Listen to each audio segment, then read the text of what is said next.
The golden sunlight of dawn streamed through the stained glass windows of St. Mary's Church in Deadwood, South Dakota, casting prismatic colors across Florence Lambert's ashen face as she stood trembling at the altar.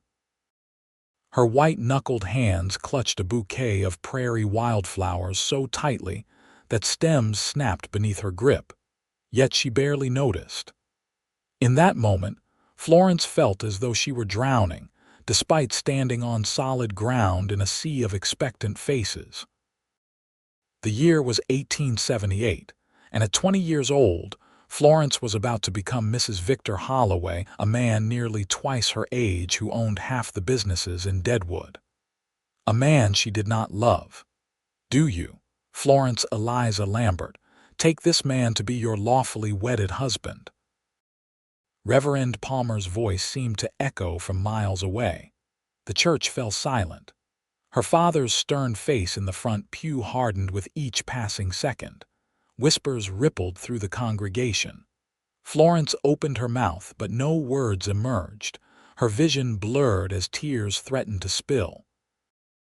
"Miss," the Reverend prompted again, concern creasing his brow. Florence swayed slightly on her feet.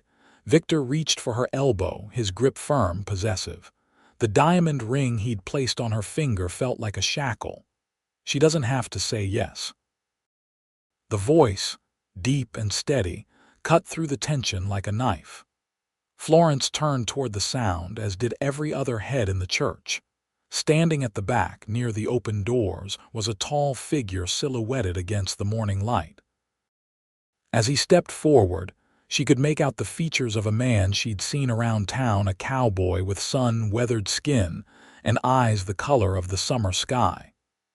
He wore no suit, just simple trail clothes, with a Stetson clutched respectfully in his hands. "Franklin Hayes," he introduced himself, his voice carrying clearly through the stunned silence. "And I believe this lady has something to say, if you'd all just give her the chance to breathe." Victor Holloway's face purpled with rage. "This is preposterous." "Get out of my wedding, you filthy ranch hand." Florence's father, Judge Lambert, rose to his feet. "What is the meaning of this interruption?" The cowboy Franklin didn't flinch. His eyes never left Florence's face. "Madam," he said gently, "you look like you're trapped in a burning building." Nobody should look that way on their wedding day. In that moment, something broke free inside Florence. Perhaps it was the unexpected kindness from a near stranger, or maybe it was simply that someone had finally seen her, truly seen her, when she'd been invisible for so long. Without a word, she gathered her skirts and ran down the aisle, past the shocked guests, past her thunderstruck father, and straight toward the doors where Franklin Hayes now stood aside to let her pass. "Florence," her father bellowed, "you come back here this instant." But she was already outside, gulping the fresh morning air like a drowning woman breaking the surface. The sound of boots on the wooden steps behind her made her turn. "I've got my horse," Franklin said simply, "if you need a ride somewhere." Florence looked back at the church door, where her father and Victor were now emerging, faces contorted with fury.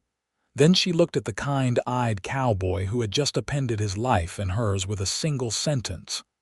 "Yes," she whispered. "Please." In one fluid motion, Franklin swung onto his chestnut gelding and extended his hand down to her. Without hesitation, Florence reached up and took it, allowing him to pull her up behind him. As they rode away, the shouts from the church steps faded into the distance, replaced by the steady rhythm of hoofbeats and the whisper of the wind through the pines. Neither of them knew it yet, but they had just written the first lines of their own story, one far different from the one Florence had nearly been forced to accept. As they rode through the main street of Deadwood, Florence clung to Franklin's back, her elaborate wedding dress billowing around them like a sail. Townsfolk stopped and stared, mouths agape at the spectacle. Florence caught the shocked expression of Mrs. Willoughby, the milliner who had spent weeks perfecting her wedding bonnet. The shame of public scandal crashed over her. "Wait," she gasped, tightening her grip on Franklin's waist. "I've made a terrible mistake. Everyone's watching." Franklin slowed the horse to a walk but didn't stop. "Would you rather go back?" he asked quietly without turning. There was no judgment in his voice, only genuine inquiry. Florence closed her eyes, picturing Victor's controlling smile, her father's cold calculation as he negotiated the marriage that would elevate his standing with the wealthiest man in the territory. The answer came easily. "No," she said, her voice stronger than before, "but I have nowhere to go. My father will disown me for this." Franklin guided his horse onto a less traveled side street. "I know a place. My friend Abigail runs a boarding house on the edge of town. She's good, people won't ask too many questions." Within minutes, they arrived at a modest two-story clapboard house set back from the road. A hand-painted sign read "Abigail's Boarding and Respectable Lodgings for Ladies." Franklin dismounted and helped Florence down, her satin slippers sinking into the dusty earth. The door opened before they reached it, revealing a stout woman with kind eyes and streaks of gray in her dark hair. She took one look at Florence in her wedding finery and Franklin's serious expression and stepped aside. "Well, this ought to be interesting," she said, not unkindly. "Come in before the whole town sees you, child." Inside, Abigail bustled around, preparing tea while Florence sat rigidly in a chair, still processing what she had done. Franklin remained standing, hat in hand, looking uncomfortable but determined. "Franklin Hayes," Abigail said, setting down a steaming cup before Florence. "I've known you since you were knee-high to a grasshopper, and I never pegged you for the type to disrupt a wedding." "It wasn't right, Abby," he said simply. "You should have seen her face." Abigail studied Florence carefully. "Is that true, dear? Were you being forced?" Florence stared into her tea. "My father arranged it. Victor Holloway is wealthy, influential. I was supposed to be grateful." She looked up, meeting Abigail's gaze. "But I couldn't breathe when I thought about being his wife. All those years stretching ahead of me, belonging to someone I don't love," Abigail finished for her. She sighed deeply. "Well, you won't be the first bride to run, nor the last. But Deadwood isn't forgiving of scandal, especially with Judge Lambert and Victor Holloway on the warpath." Franklin stepped forward. "She can stay here, can't she?" "Just until things settle," Abigail nodded. "Of course, but you, Franklin Hayes, should make yourself scarce. Those men will be looking for blood, and it'll likely be yours they want." "I've got work at the Carson Ranch," he said. "It's a day's ride south. I'll head there now." Florence stood abruptly, her teacup clattering. "You're leaving, but you helped me. I don't even know why." Franklin looked at her directly, and something in his gaze made her heart beat faster. "I couldn't stand by and watch someone make the biggest mistake of their life out of fear." He hesitated. "My ma was in a marriage like that. It killed her spirit long before her body followed." A moment of understanding passed between them. "Thank you," Florence whispered. "Don't thank me yet," he replied with a small smile. "Your troubles are just beginning, Miss Lambert." After Franklin left, Abigail helped Florence out of her wedding dress. The older woman's practiced fingers made quick work of the dozens of pearl buttons down the back. "Such a shame," Abigail murmured. "It's a beautiful gown." "My mother's," Florence said softly. "She died when I was 14. Father kept it all these years, said it was the only proper thing for his daughter to wear." Abigail's face softened. "He loves you in his way, child. Men like your father believe they know what's best, even when they're breaking hearts to prove it." That night, as Florence lay in the narrow bed of Abigail's spare room, wearing a borrowed nightgown, she couldn't sleep. Her thoughts kept returning to Franklin Hayes and his unexpected intervention. Why had he done it? They had exchanged pleasantries a few times when she'd encountered him in town, but nothing more. Yet he had seen what no one else had, or what no one else had been willing to acknowledge. She wondered where he was now, riding through the darkness toward the Carson ranch. Or perhaps already there, sleeping under the vast South Dakota sky. There was something about him that stirred her curiosity, a quiet strength that didn't need to announce itself. Dawn was breaking when Florence finally drifted into an uneasy sleep, only to be awakened hours later by raised voices downstairs. She recognized one immediately, her father. "I know she's here, Abigail. Don't play games with me. I'm still a judge in this territory. And this is still my property, Harold Lambert. You don't barge into a lady's establishment without invitation." Florence crept to the top of the stairs, where she could see her father's imposing figure in the entryway. His normally immaculate appearance was disheveled, suggesting he'd spent a sleepless night as well. "Florence," he called out, sensing her presence. "Come down this instant. You've embarrassed yourself enough." Slowly she descended the stairs, chin raised despite her racing heart. "I'm not going back, Father." Judge Lambert's face flushed with anger. "You most certainly are. Victor is willing to overlook your momentary hysteria. The wedding can be rescheduled." "Hysteria," Florence repeated, finding strength in her indignation. "Is that what you call it when a woman refuses to marry a man she doesn't love?" "Love?" Her father scoffed. "What has love to do with building a secure future? Victor can provide for you in ways that benefit you," Florence interrupted, surprising herself with her boldness. "Your position, your ambitions." Judge Lambert's expression hardened. "You've always been headstrong like your mother. It didn't serve her well, and it won't serve you." He reached for her arm. "Now, come home before Victor withdraws his offer entirely." Abigail stepped between them. "The girl stays if she wishes, Harold, unless you plan to drag her through the streets by force." For a tense moment, Florence thought he might do just that. Then his shoulders slumped slightly. 2 days, he said, his voice cold. "You have 2 days to come to your senses, Florence. After that, don't expect to find your home open to you." He turned to leave, then added, "And as for that cowboy who interfered, tell him he'd best leave the territory if he values his freedom. Victor doesn't take kindly to being humiliated." After he left, Florence sank onto the bottom stair, trembling. "Well," Abigail said, sitting beside her, "at least now we know where things stand." "What am I going to do?" Florence whispered. "I have no money, no skills." Abigail patted her hand. "That's not entirely true." "Can you read and write?" Florence nodded. "Of course. Father insisted on a proper education. And so, cook?" "Yes, though not as well as our housekeeper." Abigail's face brightened. "Then you're already better equipped than most young women who find themselves in your situation. Deadwood is full of men who can't read their own mail and wouldn't know a decent meal if it bit them.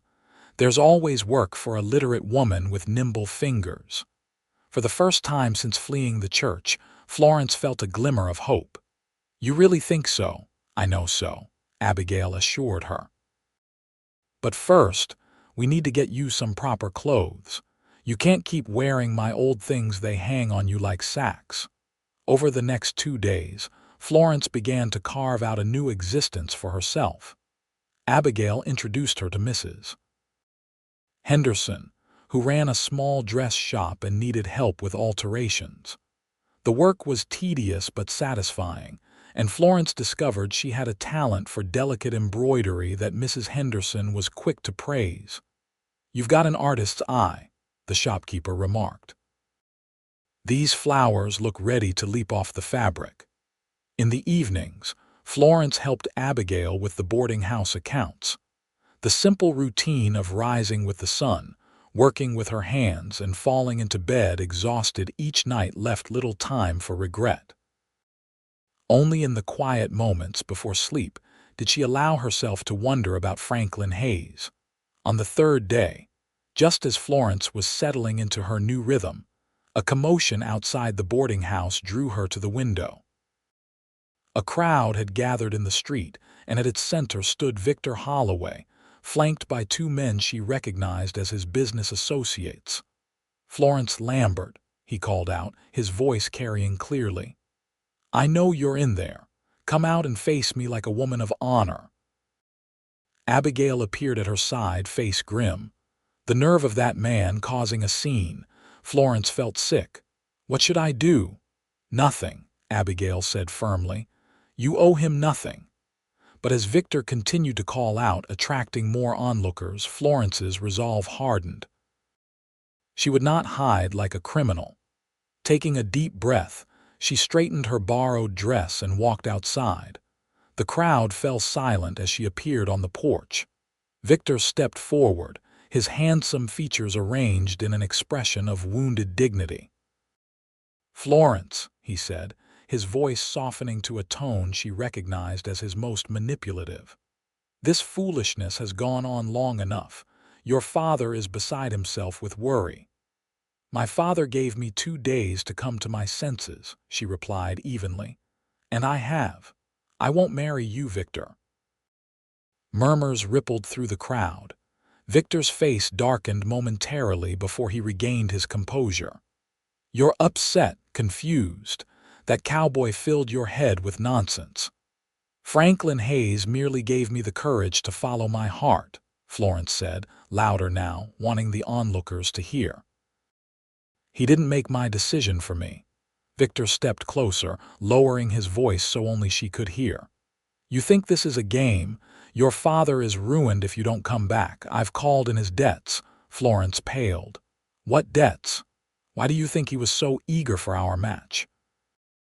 "The esteemed judge has been borrowing against his future, our future. Without my generosity, he loses everything. The house, his position, his reputation." The revelation struck Florence like a physical blow. This was why her father had been so insistent, so unyielding. Not just ambition, but desperation. That's blackmail," she stammered. Victor smiled coldly. "That's business, my dear. Now will you come willingly, or shall I have these gentlemen escort you?" Florence looked at the crowd, searching for a sympathetic face, someone who might intervene as Franklin had. But these were Victor's people, merchants who rented his buildings, miners who drank in his saloons. No help would come from them. "I need time," she said finally. "You've had time," Victor snapped, his patience clearly wearing thin. "I'll return at noon tomorrow. Be packed and ready, or your father faces ruin." He turned to the crowd. "Show's over, folks. Miss Lambert just needs a day to collect herself." As Victor and his men walked away, the spectators dispersed, some looking back at Florence with pity, others with judgment. She felt stripped bare in the harsh light of public scrutiny. Abigail ushered her back inside. "That snake," she hissed, "using your father to force your hand." Florence sank into a chair, mind racing. "What choice do I have? I can't be responsible for father losing everything." Abigail's expression was troubled. "Sometimes the price of freedom is higher than we expect." She hesitated. "There might be another way, though." "What do you mean?" "Carson's ranch. Where Franklin works, they're always looking for a cook. It's hard work, but you'd be far from Deadwood, from Victor's reach." Florence caught her breath. "You think they'd hire me? A judge's daughter who knows more about poetry than pie crust." "Liam Carson's not one to care about pedigree. It's results he wants." Abigail smiled wryly. "And I happen to know his current cook left last week after a disagreement about the proper way to prepare beans." Hope fluttered in Florence's chest. "But how would I get there?" "It's a day's ride, and I don't have a horse." "Leave that to me," Abigail said with determination. "I've got a few favors I can call in, but we need to move quickly. You'll have to leave tonight under cover of darkness." As dusk fell, Florence packed her few belongings into a small satchel. Abigail had given her a sturdy riding skirt, a couple of simple blouses, and a wide-brimmed hat to protect her fair complexion from the sun. "The Carson Ranch is due south," Abigail instructed, drawing a rough map. "Follow the creek until you reach the split oak, can't miss it, been struck by lightning twice. Turn west there and ride until you see the ranch house. Should be smoke from the chimney even this time of year. Liam's wife Ellen suffers from the cold, something terrible." Florence studied the crude map, anxiety knotting her stomach. "What if I get lost?" "You won't," Abigail assured her. "The horse knows the way. Old Pete used to belong to the mail carrier. He's delivered to Carson's 100 times. A soft knock at the back door startled them both. Abigail peered out cautiously, then sighed with relief. "It's just Barton with the horse." A weathered old man with a silver mustache led a docile bay gelding to the back porch. "Evening, ladies," he said, tipping his hat. "Got him saddled and ready with provisions in the bags. Should be enough to see you through." "Barton, you're an angel," Abigail said, embracing him quickly. "Florence, this is Barton Miller. Saved my life during the smallpox outbreak of '69. Never could repay him properly." "Until now," the old man said with a wink. He turned to Florence. "Pete here's steady as they come, miss. Just give him his head if you're unsure, and take this." He handed her a small revolver. "Just in case. Wild country between here and Carson's." Florence accepted the weapon gingerly. "I've never fired a gun. Point and pull," Barton said simply. "Hope you won't need it." After heartfelt goodbyes and promises to write when it was safe, Florence mounted the horse and set off into the gathering darkness. The weight of the revolver in her pocket was uncomfortable, a reminder of the dangerous path she had chosen. But as Deadwood fell away behind her, she felt a strange exhilaration mingling with her fear. For the first time in her life, she was making her own decisions, forging her own way. The night was clear, stars scattered like diamonds across the velvet sky. Pete moved at a steady pace, seeming to know the route without guidance. Florence allowed her thoughts to wander, inevitably returning to the blue-eyed cowboy who had changed the course of her life with a single sentence. What would Franklin say when she arrived at the Carson Ranch? Would he be surprised? Displeased?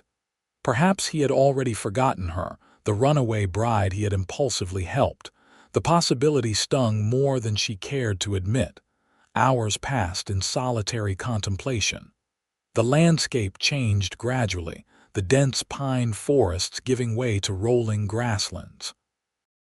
Florence's body ached from the unaccustomed exercise, but she pushed on, guided by Abigail's instructions and Pete's innate sense of direction.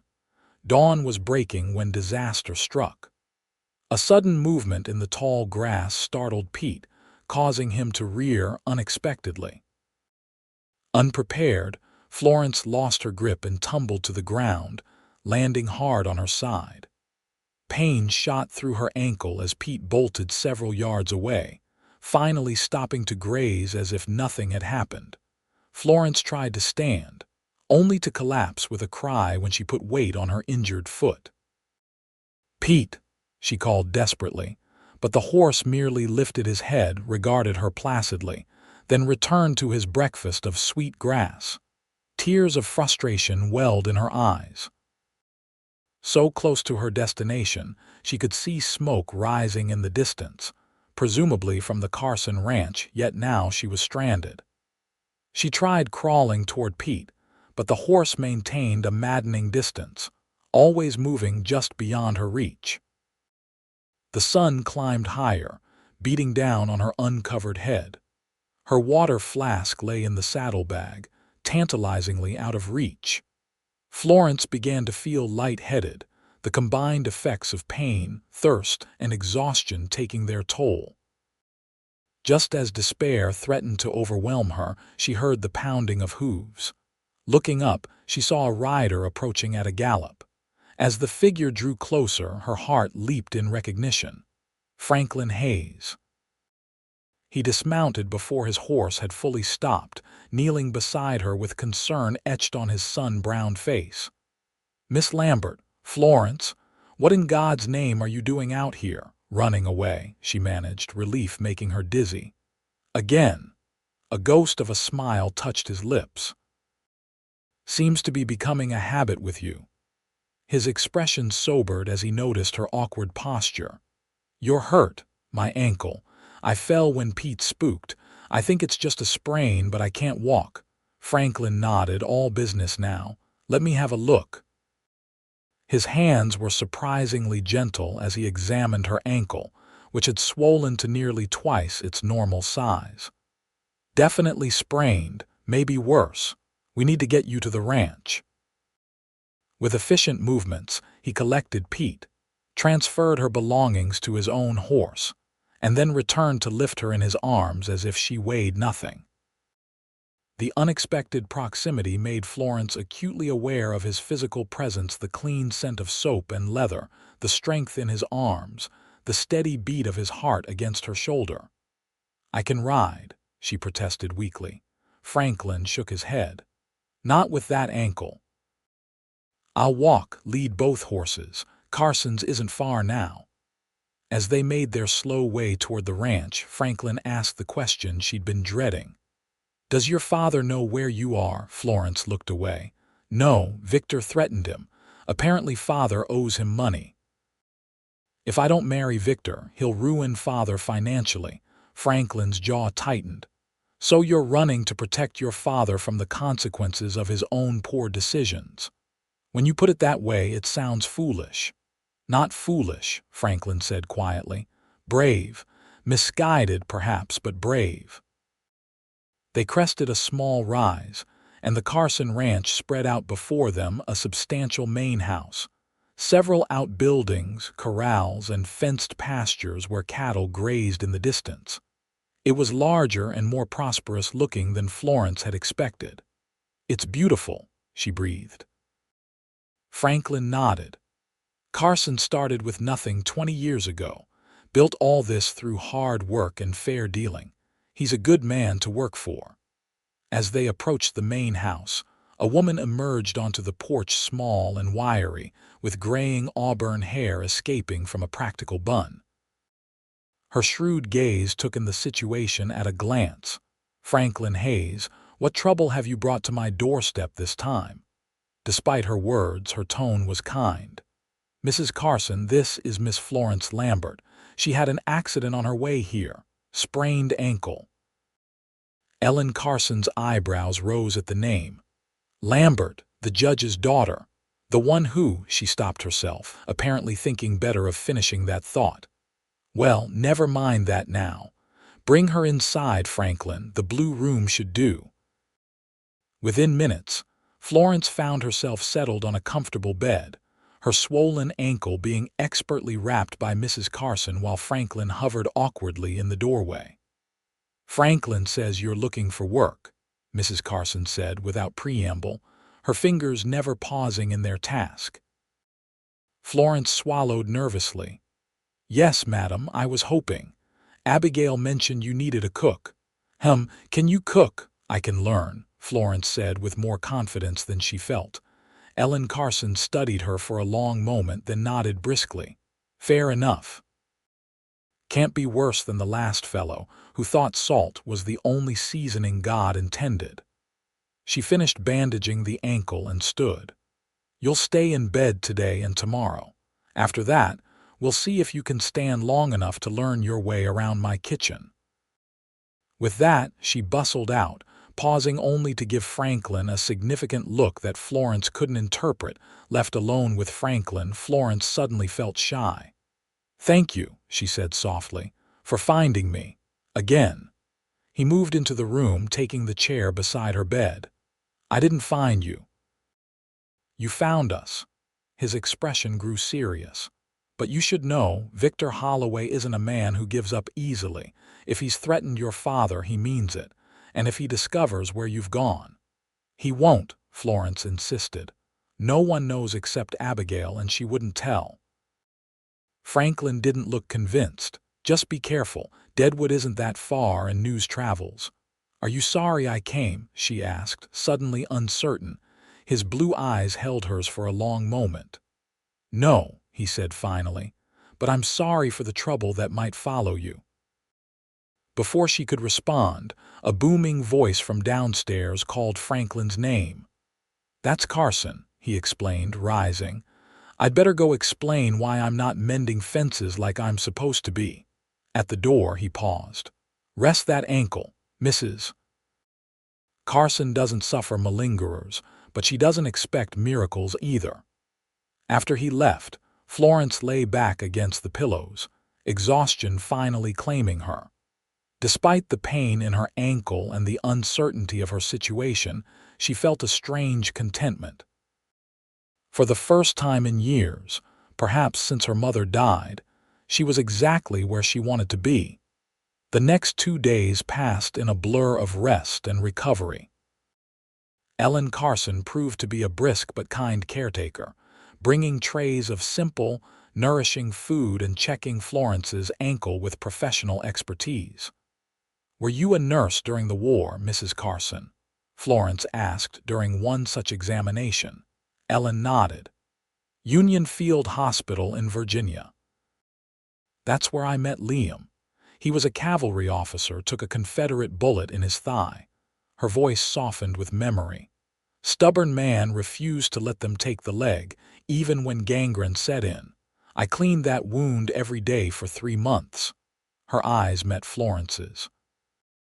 Sometimes the hardest battles are the ones we fight after the shooting stops. Florence thought about this long after Ellen had gone. Was that what she was doing now, fighting the aftermath of her own small rebellion? The consequences of her choice were still unfolding, affecting not just her life but her father's as well. On the 3rd morning, Florence tested her ankle and found she could bear weight on it, albeit with some discomfort. Determined to prove her worth, she dressed in the simple clothes Abigail had provided and made her way carefully downstairs. The kitchen was larger than she expected, dominated by a massive iron stove and a long wooden table scarred by years of use. Ellen was already at work, kneading dough with practiced movements. Good morning, Florence said hesitantly. I thought I might begin learning my duties. Ellen glanced up, assessing Florence's tentative stance. Ankles better then? Good. You can start by learning to make a decent biscuit. The men expect them with every meal, and they know the difference between light and leaden. For the next several hours, Florence received a crash course in ranch cooking. Her first attempts were disastrous: biscuits like rocks, gravy full of lumps, coffee strong enough to dissolve a spoon.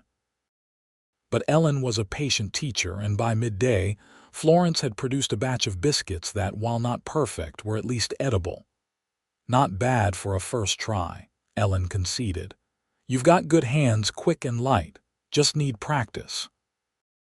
As they worked side by side, Ellen shared the rhythm of ranch life. Breakfast before dawn, dinner at noon when the men came in from morning chores, supper after dusk. Between meals there was bread to bake, vegetables to prepare, meat to cure, preserves to put up. It's endless, Ellen admitted, but satisfying. Nothing better than seeing a table of hungry men made quiet by good food. When the ranch hands began filing in for dinner, Florence felt her nervousness return. These were working men with hearty appetites and, she assumed, high standards. What if they rejected her cooking? What if they recognized her as the scandalous runaway bride? But the men were too hungry to pay much attention to the new face in the kitchen. They ate with single-minded focus, uttering occasional grunts of approval between bites. Only after plates were cleared did a few curious glances come her way. Liam Carson, a bear of a man with a thick silver beard and penetrating eyes, addressed her directly. "So you're Judge Lambert's girl," he said, making it a statement rather than a question. "Franklin told me what happened." Florence tensed, waiting for judgment. Instead, Carson nodded thoughtfully. Takes courage to change course when you're already committed. Most folks would rather be miserable than admit they made a mistake. He stood, towering over the table. You're welcome here, Miss Lambert, for as long as you need. Just pull your weight. Thank you, Mr. Carson, Florence replied, deeply touched by his simple acceptance. I intend to. As the men filed out to return to their afternoon work, Franklin lingered behind. He'd been quiet during the meal, sitting at the far end of the table, occasionally glancing at Florence when he thought she wasn't looking. How's the ankle? He asked, approaching her as she gathered dishes. Much better, she assured him. I'll be dancing a jig in no time. A smile crinkled the corners of his eyes. I'd like to see that. He hesitated, then added, Carson's putting me on a 2-day ride to check the north pasture fences. I leave at first light tomorrow. Oh. Florence tried to hide her disappointment. Well, be careful. Franklin studied her face. I will. Then, surprising her, he reached into his pocket and pulled out a small carved wooden horse. Made this last night.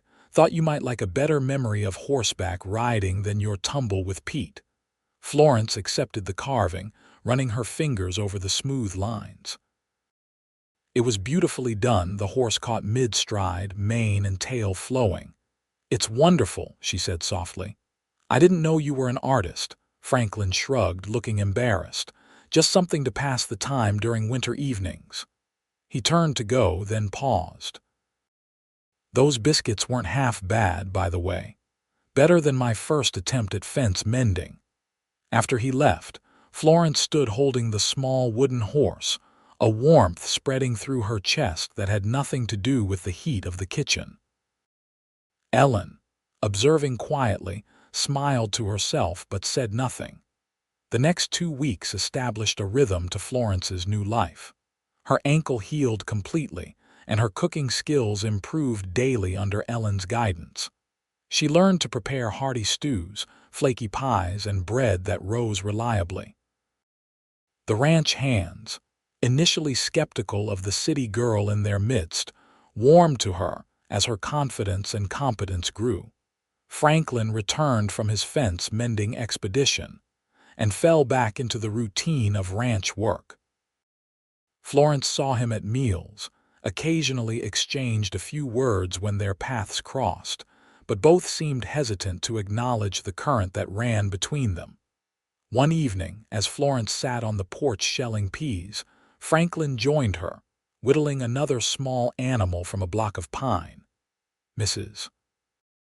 Carson says you're a natural in the kitchen, he remarked, his knife moving steadily through the wood. Florence smiled. High praise coming from her, though I still can't make biscuits as light as hers. Takes time, Franklin said, focused on his carving, like anything worth doing. They worked in companionable silence for a while, the only sound the snap of pea pods and the soft scrape of his knife against wood. You miss it? Franklin asked suddenly. Your life in Deadwood, fine dresses, society events. Florence considered the question seriously. I miss certain things. Books. My father has a wonderful library. Music. I used to play the piano, but the life itself, she shook her head. It was beautiful wrapping around an empty box. Franklin nodded, understanding in his eyes. My pa wanted me to take over his store in Chicago. Had it all planned out, me behind a counter, wearing a suit, counting inventory. Nearly broke his heart when I headed west instead. Do you regret it? Disappointing him?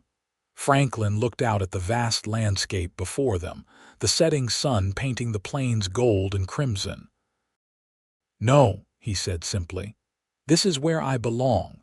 Before Florence could respond, a rider appeared on the horizon, approaching fast. Franklin set aside his carving, suddenly alert. Carson's not expecting anyone, he said, rising to his feet. Stay here. He strode off to meet the rider, who had reached the main yard. Florence watched anxiously as the newcomer dismounted and spoke urgently to Franklin, whose posture grew increasingly tense.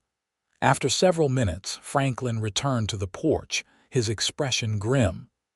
"What is it?" Florence asked, dread pooling in her stomach.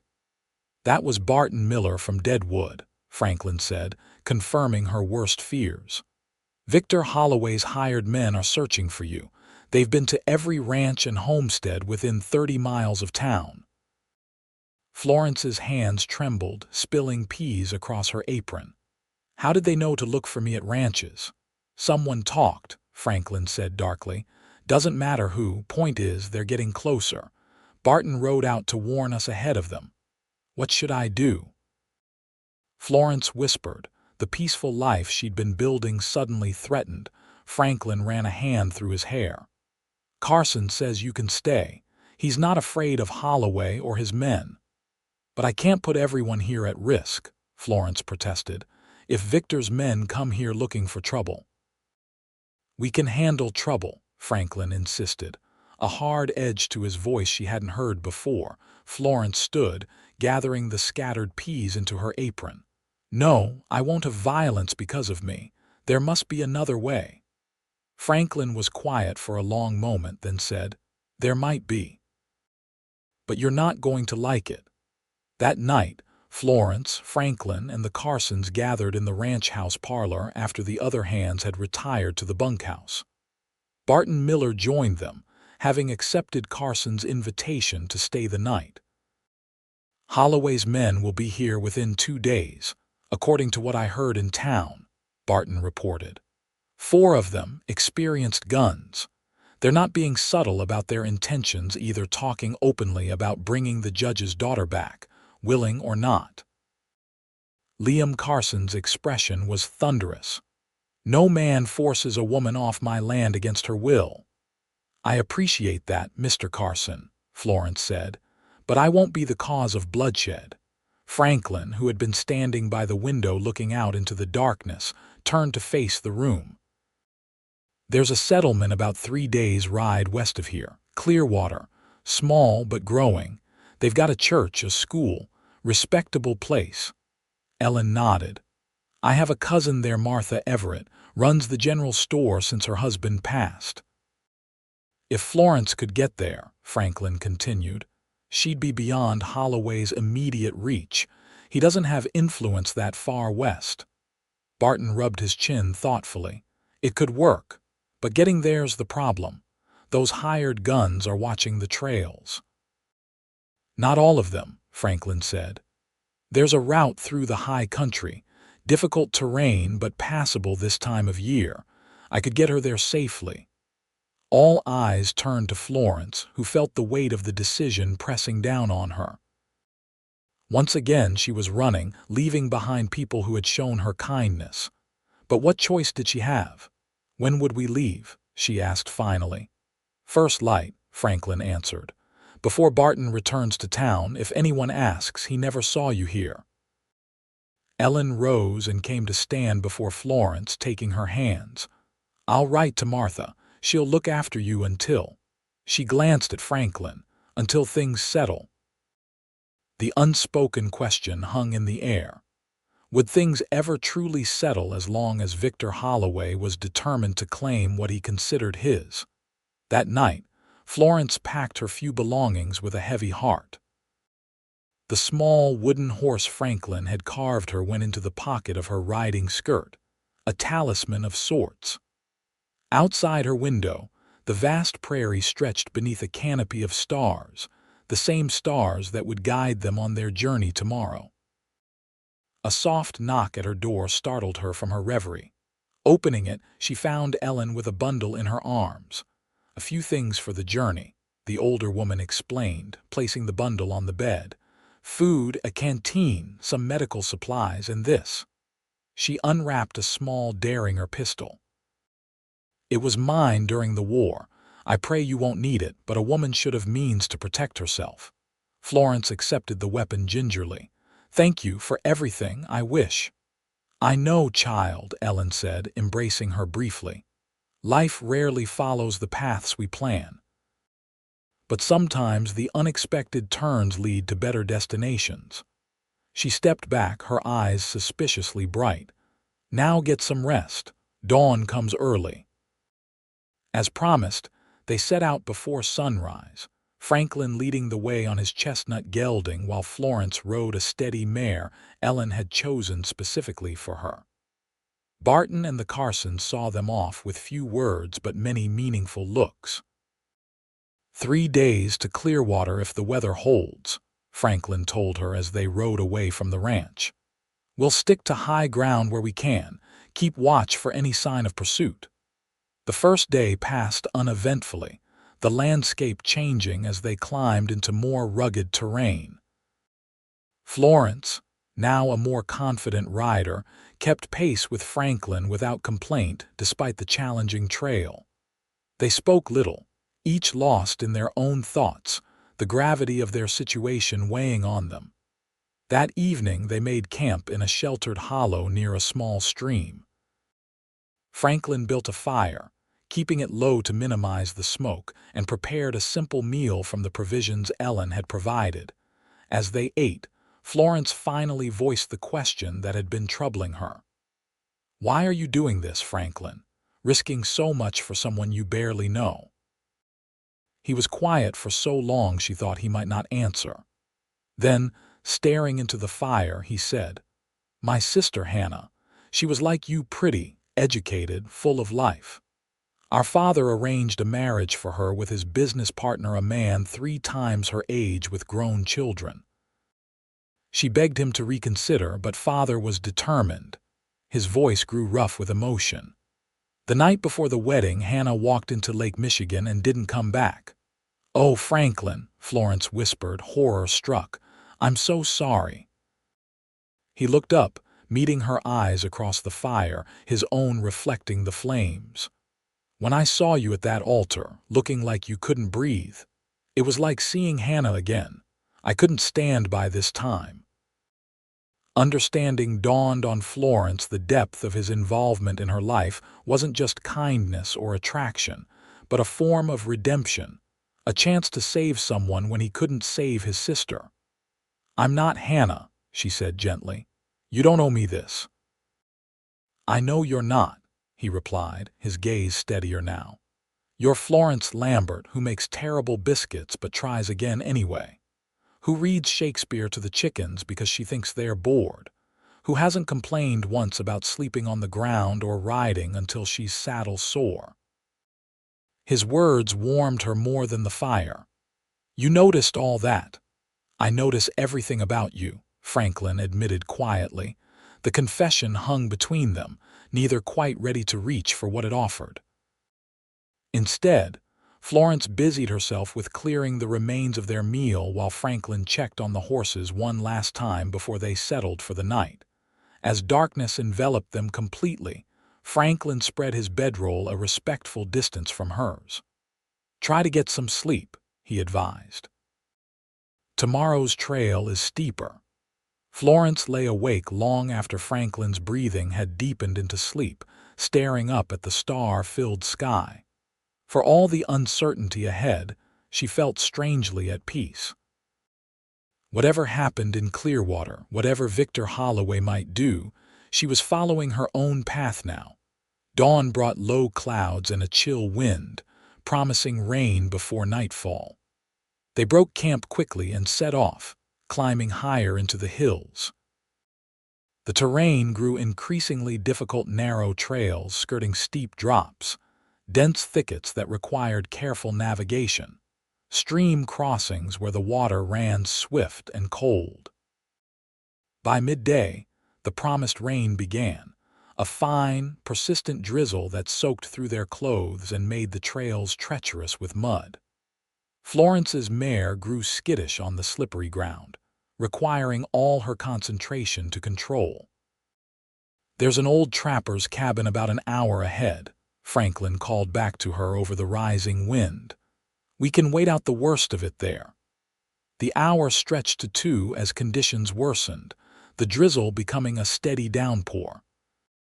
When they finally spotted the cabin, little more than a crude shelter with a sagging roof, it seemed as welcoming as a palace. Inside was dry, if dusty and cobwebbed. A stone fireplace dominated one wall, and simple wooden furniture, a table, 2 chairs, a narrow cot constituted the only comforts. "Not exactly the Grand Hotel," Franklin remarked, shaking water from his hat, "but it'll do." While Franklin tended to the horses, rigging a makeshift shelter for them using canvas and rope, Florence set about making the cabin habitable. She swept out the worst of the dust, cleared away the cobwebs, and laid a fire using wood from a still-stocked pile near the fireplace. By the time Franklin returned, soaked to the skin and shivering, the fire was crackling merrily, transforming the gloomy interior into something almost cozy. "You've worked magic," he said, warming his hands at the flames. "Though I'm not sure even you could make a decent meal from what we've got left." Florence inspected their dwindling provisions. Beans, jerky, and the last of Ellen's cornbread. "Not exactly a feast, but it won't be the worst meal we've had." As they ate, the storm intensified, rain hammering against the roof and wind howling through the trees outside. Occasionally, a stronger gust would find its way through gaps in the cabin's walls, making the fire sputter and dance. "We might have to stay here tomorrow if it doesn't let up," Franklin said, eyeing the weather doubtfully. "The trails will be washed out in places." Florence nodded, trying to hide her concern. Every day delayed was another day for Victor's men to pick up their trail. Reading her thoughts, Franklin added, "Don't worry. Even if they manage to follow us this far, which I doubt, they won't be moving in this weather either." As night fell, the practical matter of sleeping arrangements presented itself. The cabin offered only the single narrow cot, barely wide enough for one person. "You take the cot," Franklin said, already spreading his bedroll near the fire. "I've slept on worse than this floor." Florence hesitated, then said, "At least take one of the blankets. It gets cold, even with the fire." Their fingers brushed as she handed him the blanket, sending an unexpected jolt through her. Franklin's eyes met hers, and for a moment neither moved. "Florence," he began, his voice rough. "Yes," she whispered, heart suddenly racing. Franklin seemed to struggle with himself, then stepped back. "Nothing. Get some rest. Good night."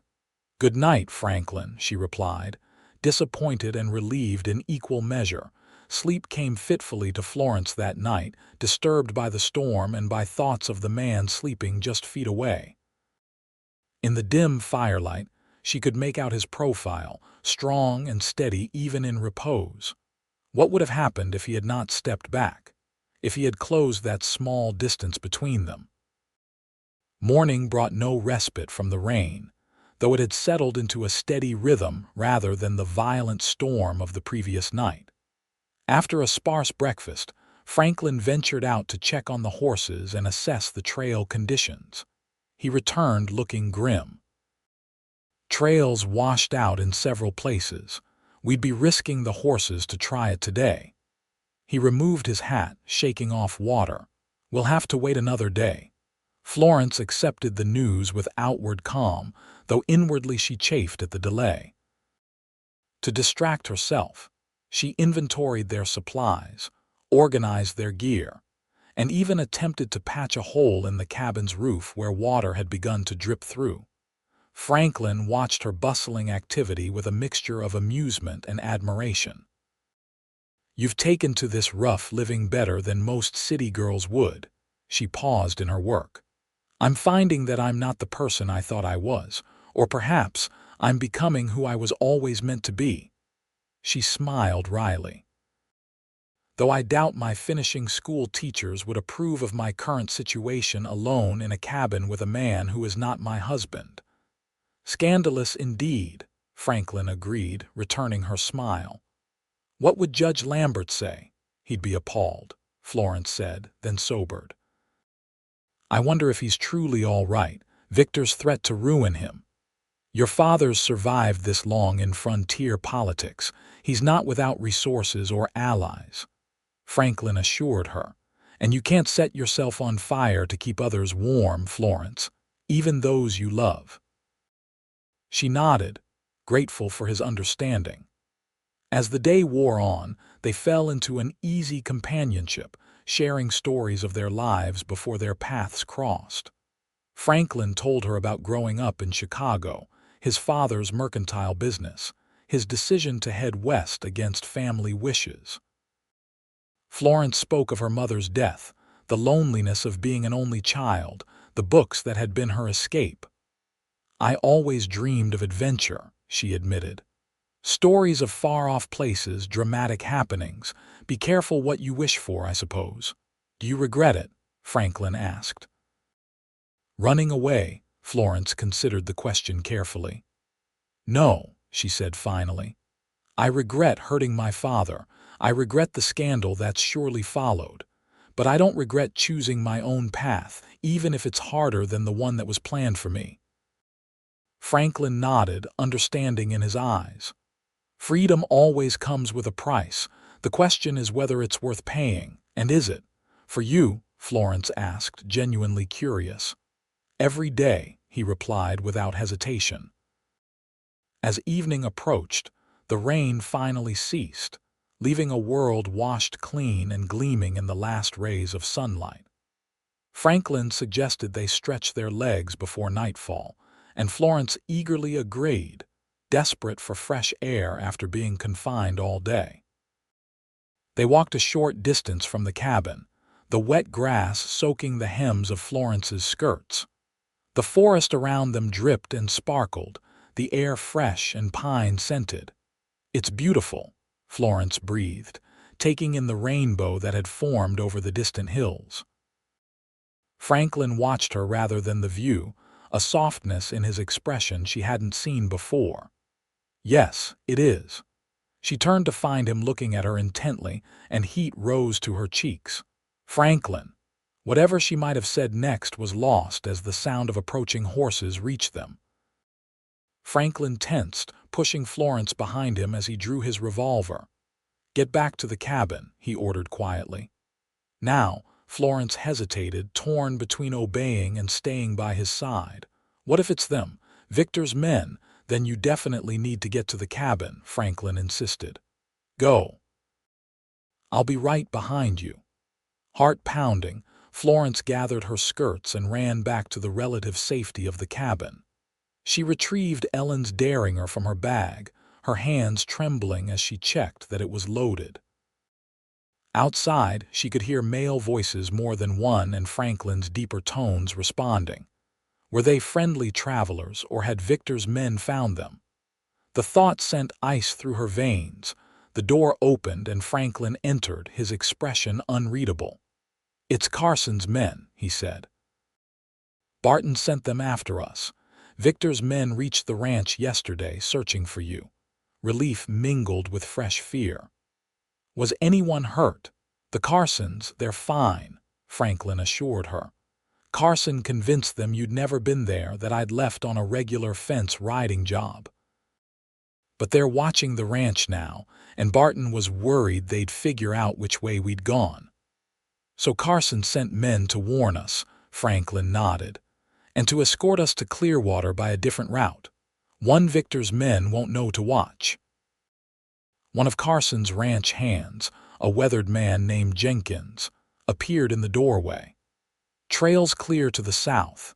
If we ride through the night, we can put enough distance between us and Holloway's boys that they'll never pick up our trail." "Through the night?" Florence asked, dismayed at the prospect after their already difficult journey. Franklin studied her face. "Can you manage it? It would be safer." Straightening her shoulders, Florence nodded. "Yes, I can manage." Within the hour, they were mounted and moving again, this time with 3 of Carson's most trusted hands accompanying them. The new route took them down from the hills into broader valleys, where the going was easier but concealment more difficult. They rode hard through the night, stopping only to rest the horses and take hasty meals. Florence's body protested the punishing pace, every muscle screaming for relief, but she refused to complain. Dawn found them at the edge of a vast prairie, Clearwater visible as a small cluster of buildings on the distant horizon. "We'll be there by noon," Jenkins predicted, surveying the open landscape. No sign of pursuit.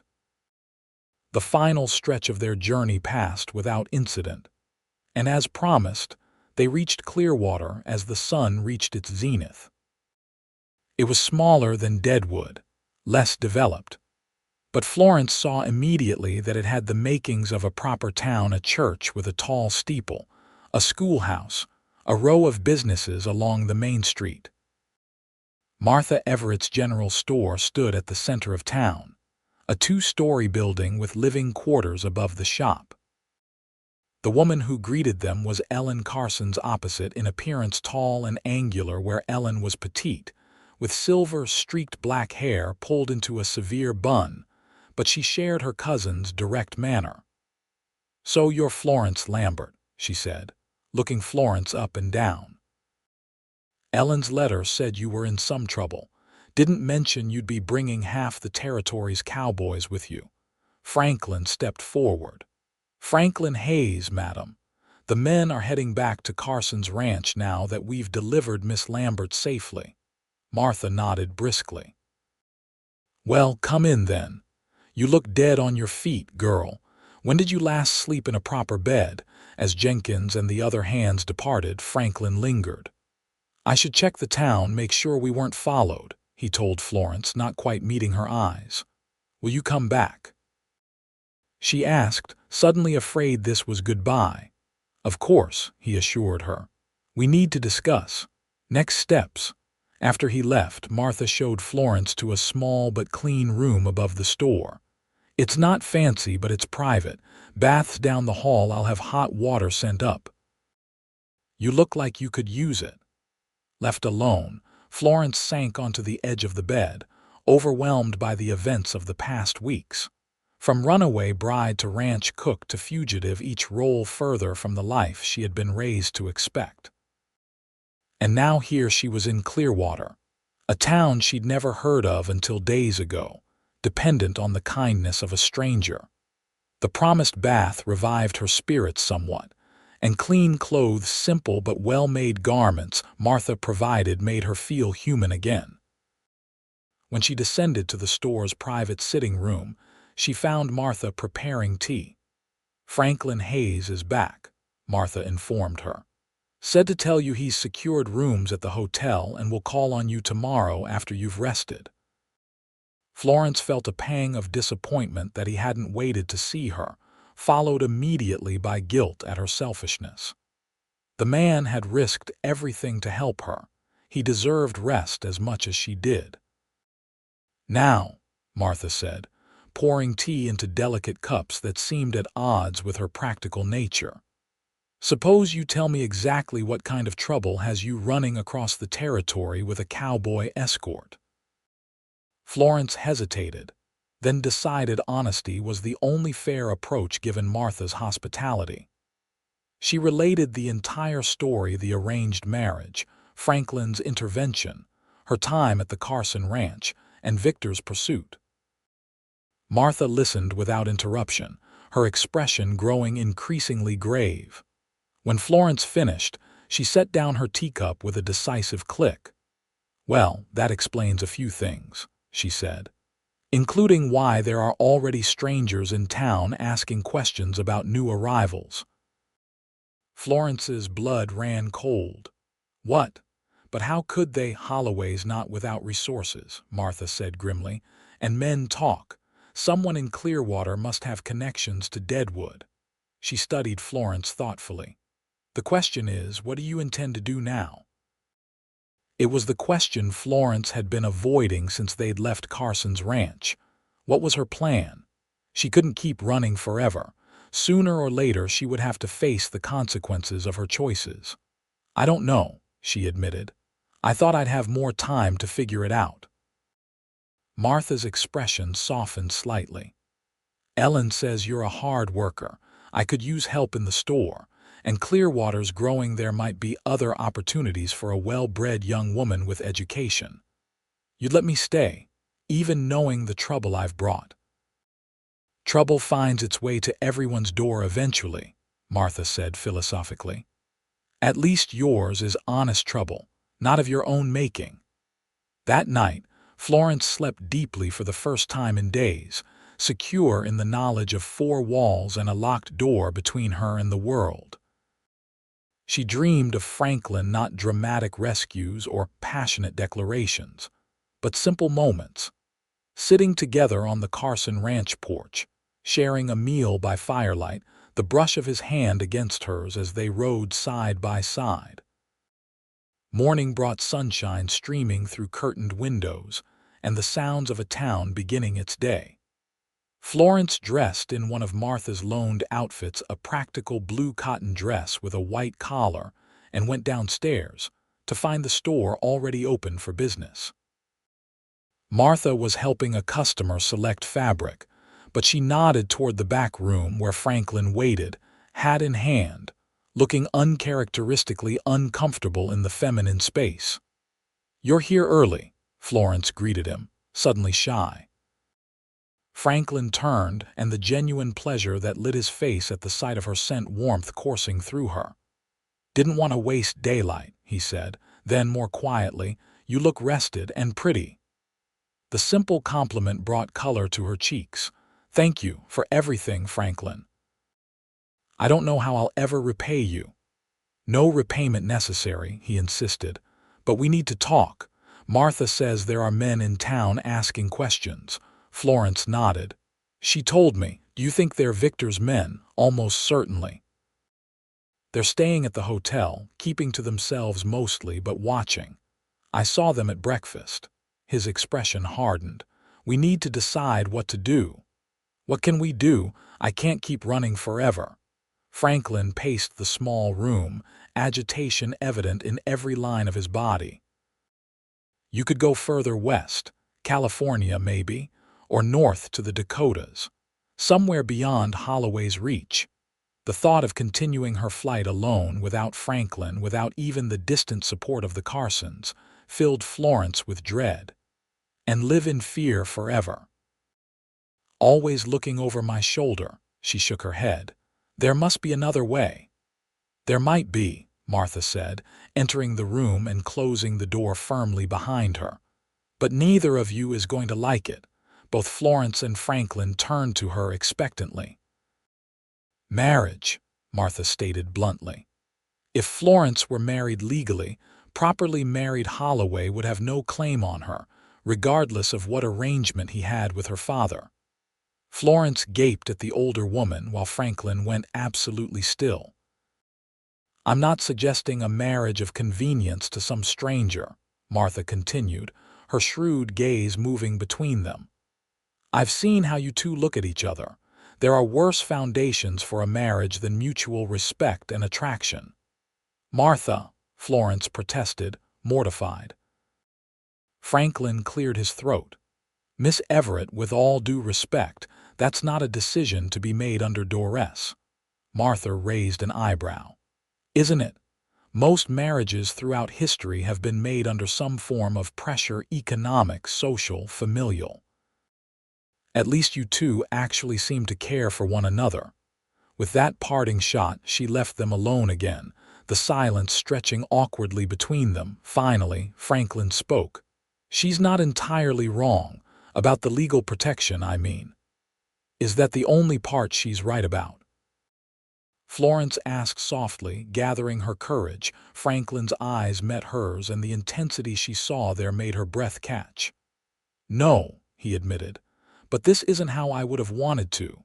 That is, if I were to ask me to marry you." Florence finished for him, a smile tugging at her lips despite the seriousness of their situation. A flush crept up Franklin's neck. "It's too soon. We barely know each other. I know you saved me, not once but many times over. I know you're kind and honorable and brave. I know you carve beautiful things from wood and prefer your coffee strong enough to stand a spoon in. I know you miss your sister every day, but don't let grief define you." Florence took a step closer to him. "What else do I need to know, Franklin Hayes?" He looked at her with wonder. "Florence Lambert, you continue to surprise me." Is that a good thing? The best thing, he assured her, taking her hands in his. But I won't have you marry me just to escape Holloway. When if you become my wife, I want it to be because you want to, not because you have to. The distinction touched her deeply. And if I said I wanted to, that regardless of circumstances, I've come to care for you in a way I never expected. Franklin's hands tightened on hers. Then I'd say I'm the luckiest man in the territory. Because I've been falling in love with you since I saw you standing frozen at that altar, looking like you needed someone to say what everyone else was thinking. Which was that you were too remarkable to be trapped in a life you didn't choose, Franklin said simply. Florence felt tears prick her eyes. Ask me, she whispered. Franklin hesitated only a moment longer before dropping to one knee before her. Florence Lambert, would you do me the honor of becoming my wife? Not because you have to, but because you want to. Yes, she said, her voice clear and certain this time, so different from her silence at that other altar. Yes, I want to marry you, Franklin Hayes. His smile was like sunrise. Rising, he cupped her face gently in his hands and kissed her their first kiss, sweet and tender and full of promise. When they told Martha their decision, she merely nodded as if she'd never expected any other outcome. The Reverend can perform the ceremony tomorrow. I'll be witness. Along with the schoolteacher, she's a sensible woman, won't gossip. Tomorrow, Florence repeated, startled by the speed. Unless you'd prefer to wait until Holloway's men make their move, Martha said dryly. Franklin squeezed Florence's hand. It's your choice. We can wait if you want a proper wedding. Florence thought of the elaborate ceremony her father had planned, the one that had felt like a beautiful prison. Then she looked at Franklin, whose eyes held nothing but love and respect for her choice, whatever it might be. Tomorrow is perfect, she decided. The wedding was everything her first almost wedding had not been: simple, intimate, and filled with joy. Martha had insisted on a new dress, a modest creation of pale blue silk that complemented Florence's eyes. The Reverend, a kindly older man, performed the ceremony in the small church, with only Martha and the schoolteacher, Miss Daniels, as witnesses. When it came time for her response, Florence's voice rang out clear and true. I do. The words that had stuck in her throat weeks earlier now flowed effortlessly, a promise she was eager to make. Franklin's kiss sealed their vows, and in that moment, Florence knew with absolute certainty that she had found her true path. They spent their wedding night in rooms Martha had prepared above the store, simple but comfortable, with fresh flowers on the windowsill and clean linens on the bed. Their coming together as husband and wife was tender and passionate, each discovering in the other a perfect complement to their own nature. Later, as Florence lay in Franklin's arms, watching moonlight filter through the curtains, she marveled at the journey that had brought her here from a reluctant bride to a woman who had chosen her own destiny. What are you thinking? Franklin asked, his fingers tracing idle patterns on her bare shoulder. That's sometimes the bravest thing you can do, is say no to the path others have chosen for you, she replied. And sometimes the wisest thing is to say yes to the one that feels right. Franklin kissed her forehead. And does this feel right? Us? More right than anything I've ever known, she assured him, curling closer into his embrace. Morning brought reality back in the form of Martha's warning. Victor's men were still in town, still asking questions. Though now legally Florence Hayes rather than Florence Lambert, she wasn't naive enough to believe that would stop them completely. We need to face them, she told Franklin over breakfast. Directly. Let them see I'm married and have no intention of returning to Deadwood. Franklin looked concerned. It's risky. These aren't men who take disappointment well. Neither is Victor, Florence pointed out. But I'm tired of hiding, of running. I've made my choice and I'll stand by it with you beside me. After much discussion, they decided on a direct approach. They would walk openly through town, allowing Victor's men to see them together. If confronted, they would present the marriage certificate and make it clear that Florence was now a married woman, beyond Victor's reach. Martha thought the plan foolhardy but agreed to follow at a discreet distance, ready to fetch the town marshal if needed. As they stepped onto Clearwater's main street, Florence's heart raced, but she kept her head high, her hand firmly in Franklin's. They walked slowly, deliberately, past the hotel where Victor's men were staying, past the saloon where such men typically spent their days. It didn't take long for word to reach its target.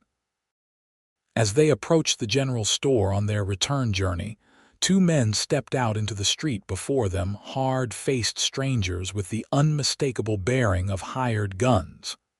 "Miss Lambert," one called, tipping his hat with mocking politeness. "Mr. Holloway would like a word." Franklin moved slightly in front of Florence. "That's Mrs. Hayes now, and my wife has nothing to say to Victor Holloway." The spokesman's eyes narrowed. "That's so. Well, our instructions were to bring the lady back, married or not."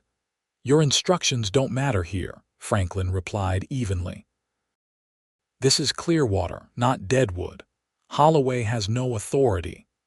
The second man, who had remained silent until now, spat into the dust. "Authorities got nothing to do with it. We were paid to do a job and we aimed to finish it." Florence stepped forward, ignoring Franklin's attempt to keep her behind him.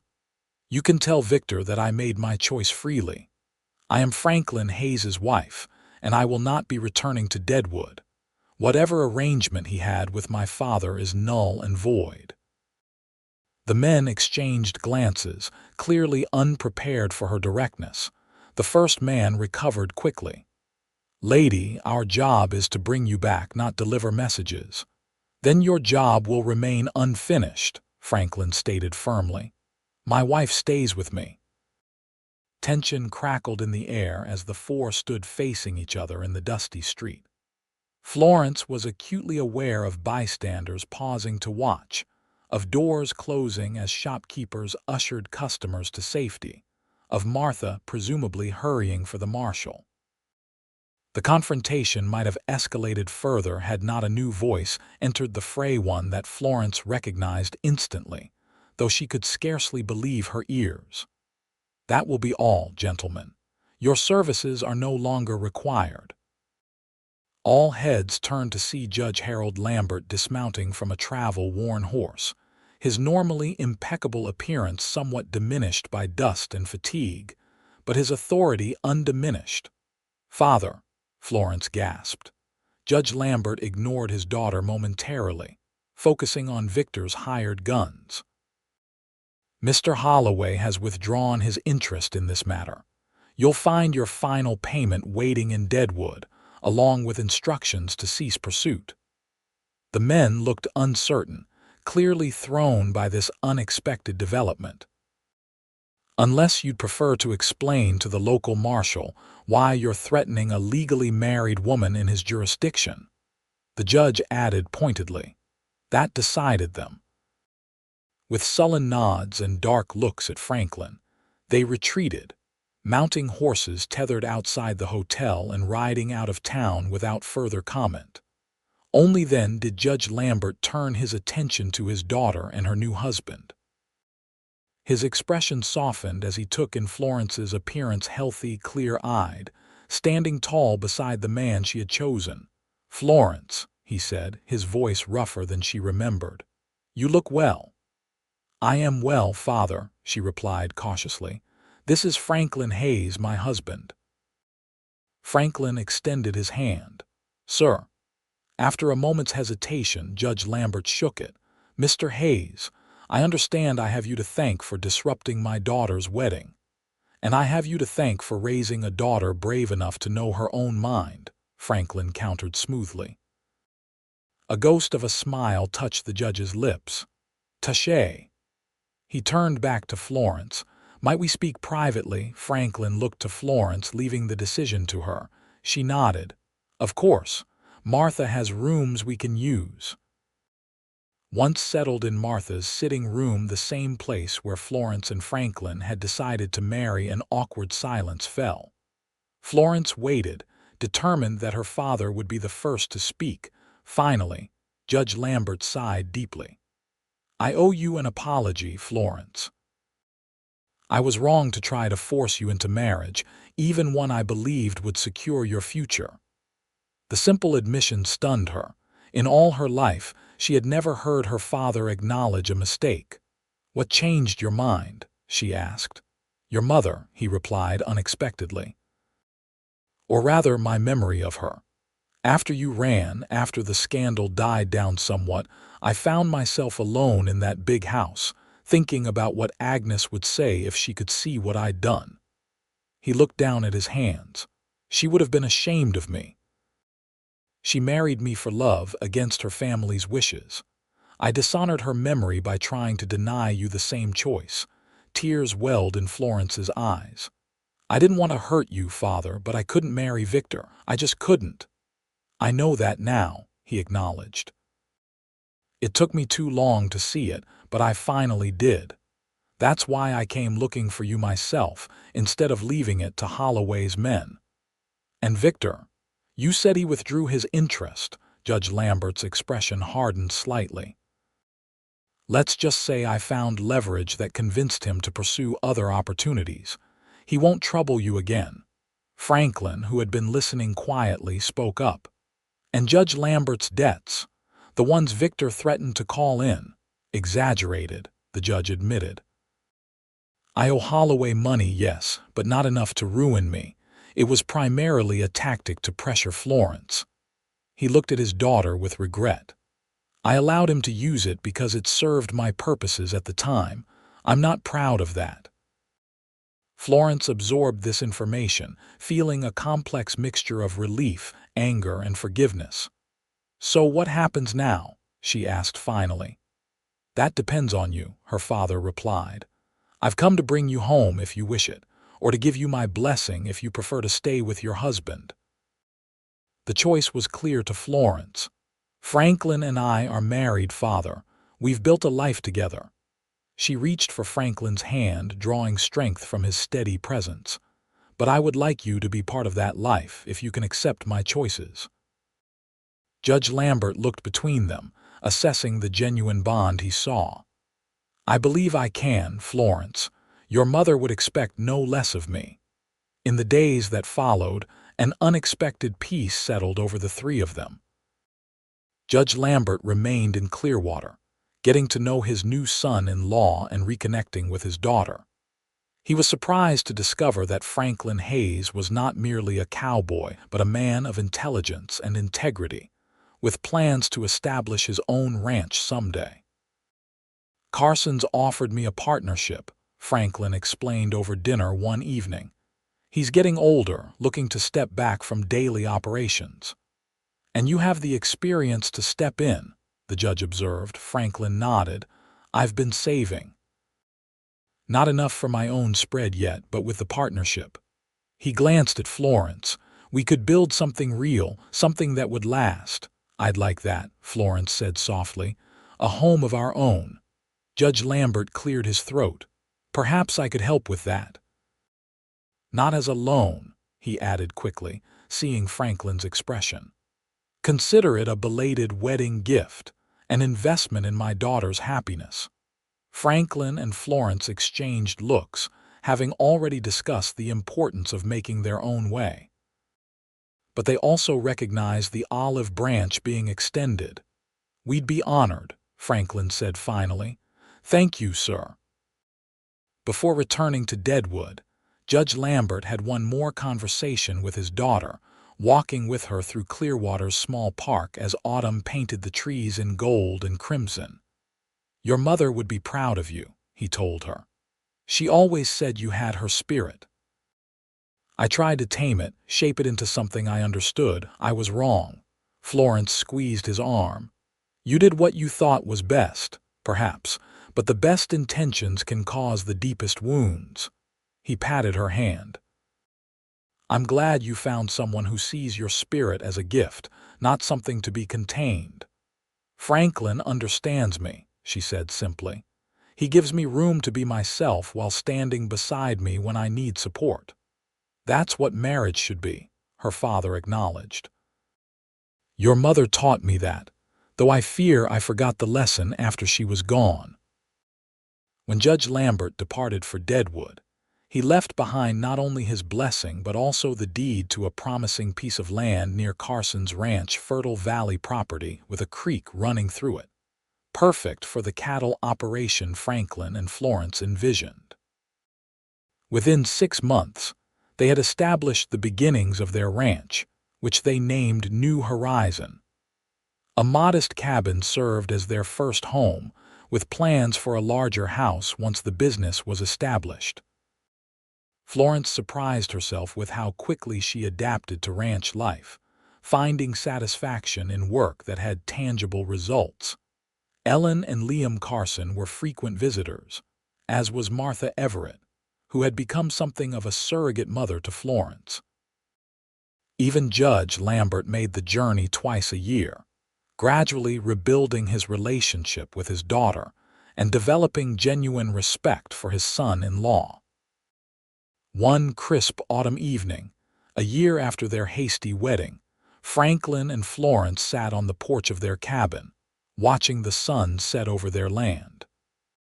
Franklin's arm was wrapped around her shoulders, his hand occasionally drifting to rest on the gentle swell of her abdomen, where their first child grew. "Happy?" he asked, pressing a kiss to her temple. Florence leaned into his embrace, thinking of the journey that had brought them here, from that moment of frozen fear at an altar to this quiet contentment on their own land. "More than I ever thought possible," she replied honestly. "You gave me the greatest gift that day in the church, Franklin." "What gift was that?" he asked, genuinely curious.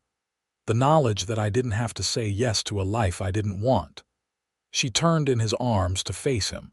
"That I could choose my own path, even when everyone else thought I was making a mistake." Franklin cupped her face gently. "You were the brave one. I just said what you already knew in your heart." As twilight deepened into night, they remained on the porch, talking softly about their plans for the future, the house they would build, the children they would raise, the life they would share. A life chosen freely, with eyes wide open and hearts fully engaged. Years later, when their children asked how they met, Franklin always began the story the same way. "Your mother was the bravest woman I ever knew. Even when she was frozen with fear at the marriage altar, she knew her own mind. I just reminded her that she didn't have to say yes." And Florence would always add, with love shining in her eyes, "But saying yes to your father was the easiest decision I ever made."